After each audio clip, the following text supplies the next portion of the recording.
സ്വാമി ഒരു മലബാർ മിൽസിൽ ജോലിയുള്ള കൃഷ്ണ തെരീമ. കൃഷ്ണനാ? അത് കിച്ചാമണി എന്നും പറയും. എന്താ കിച്ചാമണി? അവരിവിടെ എവിടെയോ താൻ എന്താ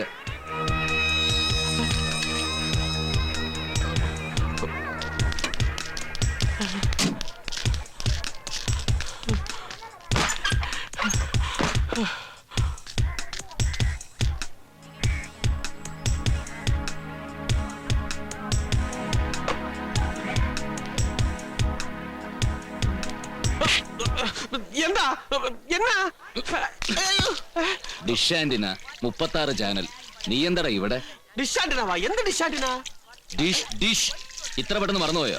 யார் நீங்க? என்ன வேணும்? எனக்கு ஒண்ணும் புரியலையே. പൂരിച്ച് തരാടാ. നീ എന്തിനാണ് എന്റെ വീട്ടിൽ വന്നത്? அது வந்து മലയാളത്തിൽ പറ. ஐயோ പറയാമേ. കൈവിട് കൈവിട്.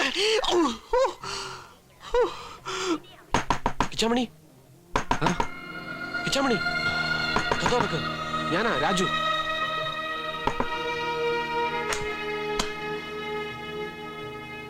ആരാ? വേണി താമസിക്കുന്ന വീട്ടിൽ നിന്ന് നിന്നെ അന്വേഷിച്ച് വന്നിരിക്കാം. എന്താ? നീ ഒന്ന് പുറത്തേക്ക് വാ. അല്ല, കുഴപ്പമില്ല, വാ.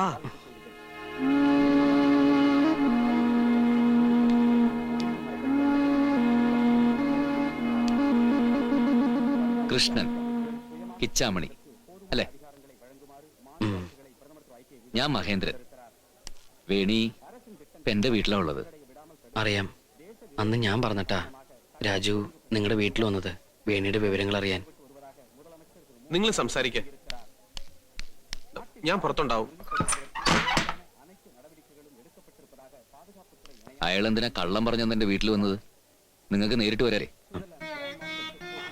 അങ്ങോട്ടിരിക്കാം. എന്താ എന്താ തനിക്ക്? വേണി എന്നെ പറ്റിയെല്ലാം പറഞ്ഞാണല്ലോ. എനിക്ക് വരായിരുന്നു, വരണോന്ന് വല്ലാത്ത മോഹമുണ്ട്. ഞാൻ എന്താ വിളിക്കേണ്ടത്? മഹി, അല്ലെങ്കിൽ വേണി വിളിക്കണ പോലെ മഹിയേട്ടൻ. നന്ദി, നന്ദി പറഞ്ഞാ തീരില്ല. നിങ്ങളുടെ വീട്ടില് അവൾ എങ്ങനെ കഴിയണേന്ന് രാജു എന്ന് പറഞ്ഞപ്പോ ദൈവമുണ്ടെന്ന് എനിക്ക് ബോധ്യായി. ദൈവങ്ങളെ ശപിച്ചു നിർത്തും കഴിയായിരുന്നു ഞാൻ. ഒരിക്കലും കണ്ടിട്ടില്ലാത്ത ആ വീടും നിങ്ങളും നിങ്ങളുടെ മുത്തശ്ശനും മുത്തശ്ശിയും ഇപ്പൊ എനിക്ക് ദൈവങ്ങളെക്കാൾ വലുതാ. ഒരുപാട് നന്ദിയുണ്ട് മഹിയേട്ട. അവളെങ്കിലും സന്തോഷത്തോടെ ജീവിക്കണ്ടല്ലോ. എനിക്കത് മതി, എനിക്കത് മാത്രം മതി. എന്താ ഇത് കിച്ചാമണി?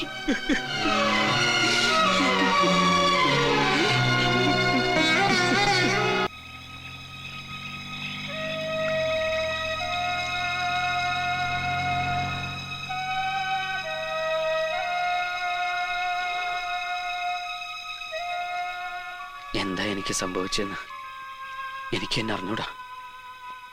വേണിക്കറിയാവുന്ന, വേണി മഹിയേട്ടനോട് പറഞ്ഞു തന്നിട്ടുള്ള കിച്ചാമണിയല്ല ഞാനിപ്പോ. വിധി അല്ലെങ്കിൽ മുൻജന്മത്തിൽ ചെയ്തിട്ടുള്ള പാപം. ശപിക്കപ്പെട്ടൊരു ജന്മമാണ് മഹിയേട്ട എനിക്ക് കിട്ടിയത്. പ്രാരാബ്ദങ്ങളുടെ നടുവില ജനിച്ചതും വളർന്നതും. അമ്മയെ കണ്ട ഓർമ്മയില്ല. ക്യാൻസർ വന്ന് അച്ഛൻ മരിക്കുമ്പോ കുട്ടിയായിരുന്നു.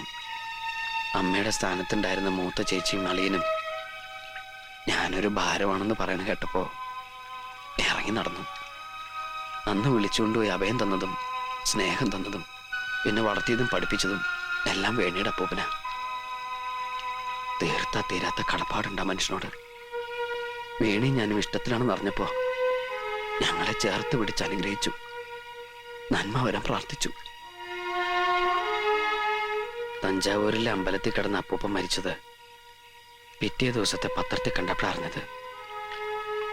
വേണിയുടെ ഗതി എന്താവും ഓർത്ത് പേടിച്ച് ഓടിച്ചെന്നതാ തഞ്ചാവൂരില്. ക്ഷേത്രത്തിൽ വെച്ച് സത്ര മാനേജരെ കണ്ടു.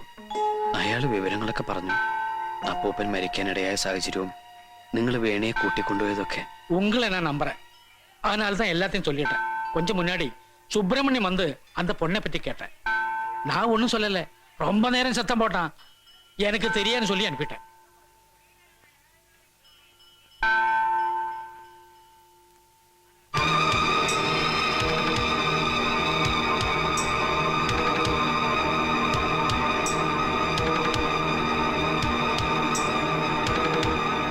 അവൾ എവിടേക്കാ പോയത്? അറിയില്ല. നിനക്കറിയാം. നിന്നോട് പറഞ്ഞു കാണും അയാള്. ഇല്ല, എനിക്കറിയില്ല. അറിയാം, പറയടാ, അവൾ എവിടേക്കാ പോയത്? എനിക്കറിയില്ല എന്ന് പറഞ്ഞില്ലേ?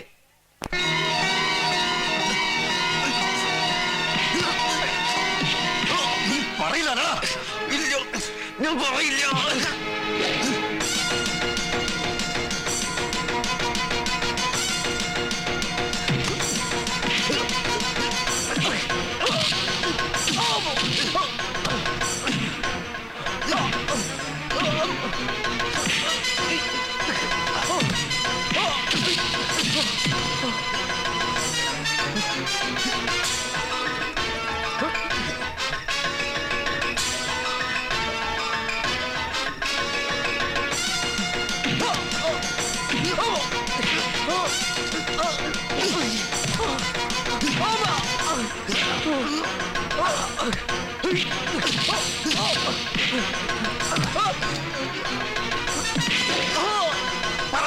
അവളെവിടെ? ഞാൻ പറയില്ല. പറയാൻ പറയില്ല എന്ന് പറഞ്ഞില്ലേ?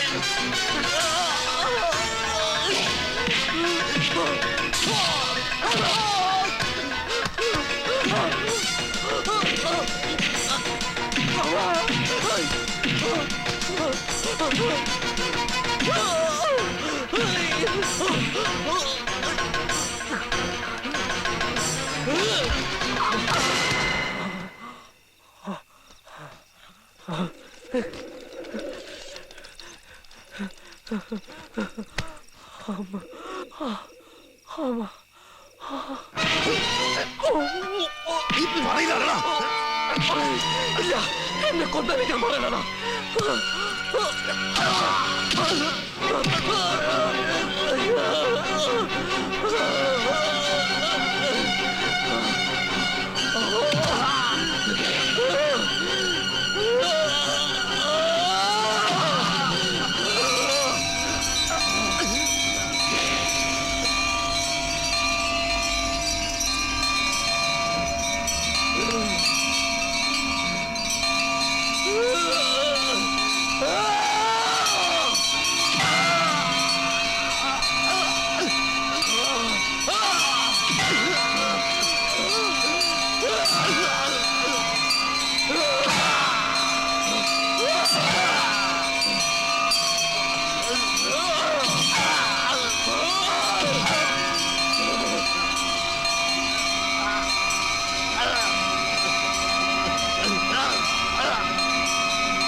ഇല്ല, എനിക്കെപ്പോഴും വിശ്വസിക്കാൻ കഴിയണില്ല.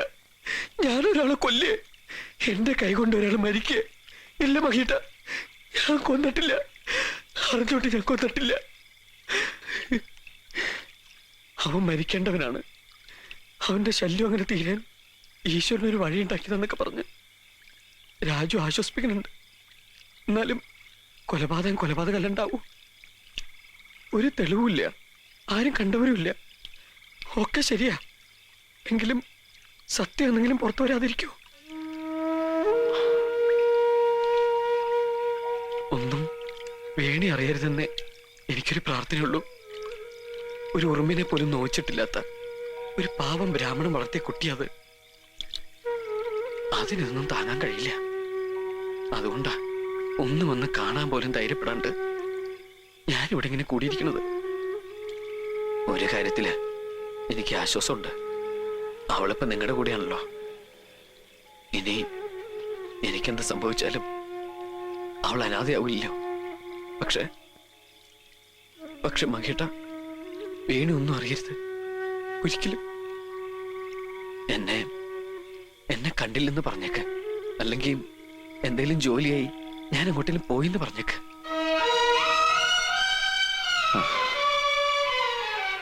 അത് പറഞ്ഞാൽ അവള് വിശ്വസിക്കോ? താൻ അവൾ ഒരുപാട് സ്നേഹിക്കണില്ലേ? അത്ര തന്നെ അവള് തന്നെ സ്നേഹിക്കണില്ലേ? അപ്പോ ഞാനൊരു നുണ പറഞ്ഞ അവള് വിശ്വസിക്കോ? എത്ര നാള് കാണാതെ പിടിച്ചു നിൽക്കാൻ പറ്റില്ല എനിക്ക്. അതുപോലെ തന്നെയല്ലേ അവൾക്കും. വേണ്ട കിച്ചാമണി, താൻ എന്റെ കൂടെ വരണം. താൻ അവളെ കാണണം. അവള് തന്നെയും കാത്തിരിക്കുക. എന്നാലും മഹേട്ട, താൻ ആരെയും കൊന്നിട്ടില്ല. താൻ കൊല്ലുന്നത് ആരും കണ്ടിട്ടില്ല. തഞ്ചാവൂര് താൻ പോയിട്ടേ ഇല്ല. എന്തെങ്കിലും സൂചന ഉണ്ടായിരുന്നെങ്കിൽ തന്നെ ഇതിനു മുമ്പ് പോലീസ് ഇവിടെ തേടിയെത്തിയനെ. നമുക്ക് നല്ലത് മാത്രം ആഗ്രഹിക്കാം. മറിച്ചാണ് സംഭവിക്കുന്നെങ്കിൽ തന്നെ അപ്പോ താൻ ഒറ്റയ്ക്കല്ലാന്നെങ്കിലും ആശ്വസിക്കുക. അതുവരെ കിട്ടുന്ന നല്ല ദിവസങ്ങൾ അതെങ്കിലും അവൾക്ക് കൊടുത്തൂടെ? അവള് മാത്രമല്ല, അവള് പറഞ്ഞു കേട്ട അവളുടെ കിച്ചനെ കാണാൻ എന്റെ മുത്തശ്ശനും മുത്തശ്ശിയും താൻ ഒരിക്കലും കണ്ടിട്ടില്ലാത്ത ആ വീടുമൊക്കെ തനിക്ക് വേണ്ടി ഒരുങ്ങി കാത്തിരിക്കുക.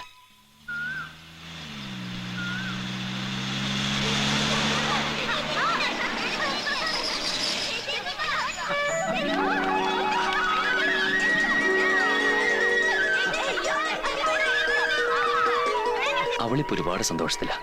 ഈ വീടും എത്ര വേഗാന്നറിയോ അവൾ ഈ വീടിന്റെ ഓമനയെ മാറിയത്. അവൾ എന്ന് തൊട്ടോ ഇവിടെ ഉണ്ടായിരുന്നു എന്നേ ഞങ്ങൾക്ക് തോന്നിയിട്ടുള്ളൂ. വാ, തന്നെ കാണുമ്പോ അവൾ ഒരുപാട് വാടോ ചാമണി.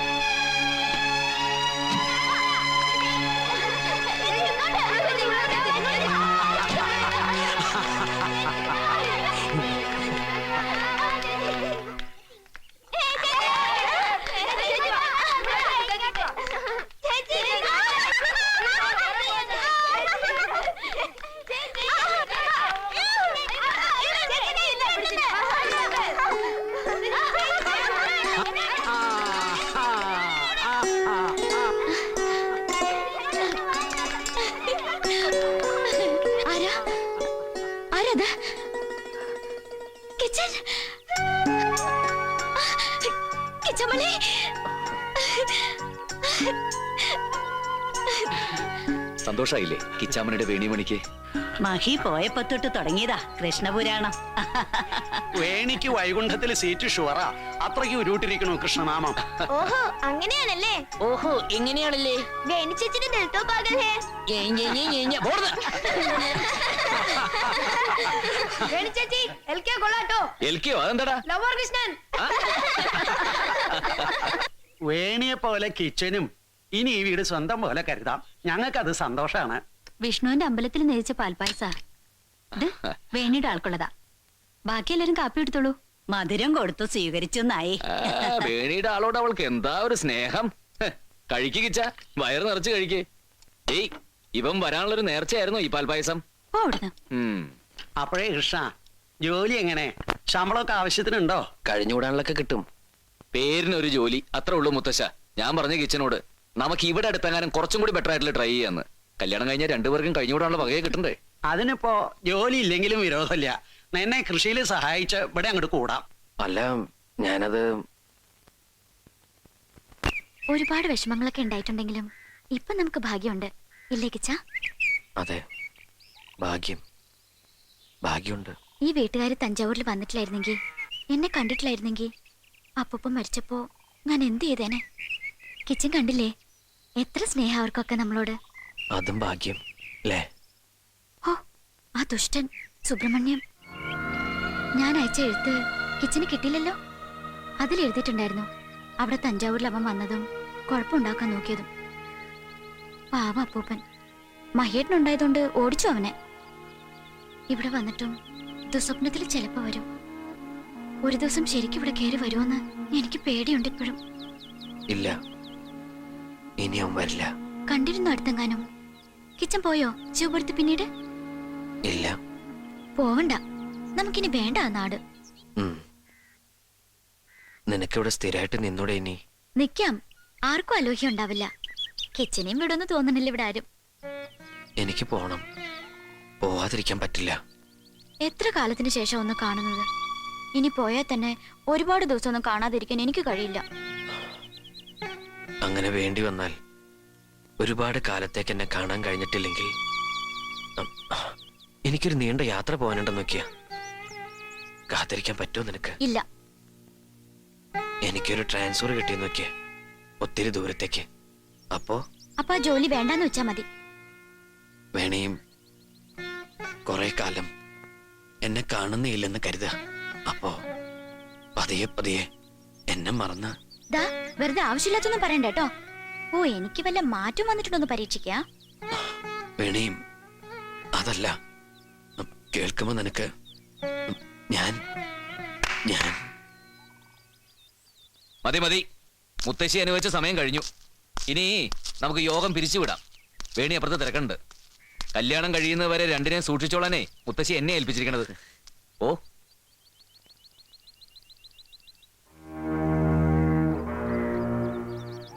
എന്താ തന്റെ മുഖവുമാരി? താനും അവളും കൂടി സംസാരിച്ചിരിക്കുന്നു എന്ന് പറഞ്ഞപ്പോ ടെൻഷനായി എനിക്ക്. താൻ വല്ല അബദ്ധവും വിളിച്ചു പറയുമെന്നുള്ള പേടി. പറയായിരുന്നു, മഹിയേട്ടൻ വന്നില്ലായിരുന്നെങ്കിൽ. എന്താ കിച്ചാമണി, എല്ലാവരുടെ ഉള്ളിലും ഇപ്പൊ സന്തോഷം മാത്രമേ ഉള്ളൂ. അത് തല്ലിക്കെടുത്തണോ എനിക്ക്? വാ, ഒന്ന് ചിരിച്ചൂടെ കിച്ചാമണി തനിക്ക്? മറന്നുപോയി മഹിയേട്ടാ. തനിക്ക് വേണ്ടിയല്ല, മറ്റുള്ളവർക്ക് വേണ്ടിയെങ്കിലും ഒന്ന് ചിരിക്കേ. മറ്റുള്ളവരുടെ ചിരിയിലൊക്കെ ഒന്ന് പങ്കുചേര്. ഒന്നും ഉണ്ടായിട്ടില്ല എന്ന് തന്നെ കരുതുക. അതിനല്ലേ നമ്മൾ ശ്രമിക്കണത്. ഭഗവതി കാക്കാണ്ടിരിക്കുമോ നമ്മളെ?